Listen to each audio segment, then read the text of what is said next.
Purtroppo dobbiamo registrare che ci sono stati 2 casi nel giro di 10-15 giorni di morbillo che rappresentano di per sé i casi. In questo momento non stanno andando male, uno dei 2 è già praticamente a casa, quindi nessun problema dal punto di vista clinico, però dal punto di vista epidemiologico questo ci ricorda che siamo sempre a rischio di ritorno delle malattie, anche di quelle esantematiche, che in maniera probabilmente falsa riteniamo scomparse e ci riteniamo protetti.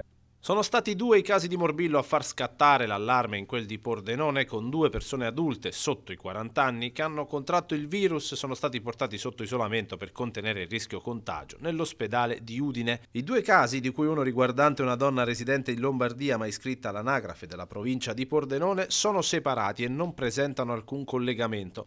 Attenzione chiaramente alta ma senza troppo allarmismo, secondo Massimo Crapis, responsabile dell'unità operativa di malattie infettive dell'ASFO. Per fortuna i 2 casi stanno evolvendo bene, ma è importante agire dal punto di vista epidemiologico, dal momento che il morbillo, praticamente inoffensivo o quasi in età giovane, può portare a complicanze anche gravissime in soggetti adulti. Questo ci deve servire come richiamo all'attenzione alla vaccinazione, perché solo l'immunizzazione, che sia tramite vaccinazione o che sia tramite malattia attiva, può rendere la nostra popolazione, le persone protette dal rischio di morbillo. Quindi vale la pena citare questi casi, vale la pena ricordarli proprio non tanto per la pericolosità in quanto tale dei casi di per sé, ma per quello che rappresentano.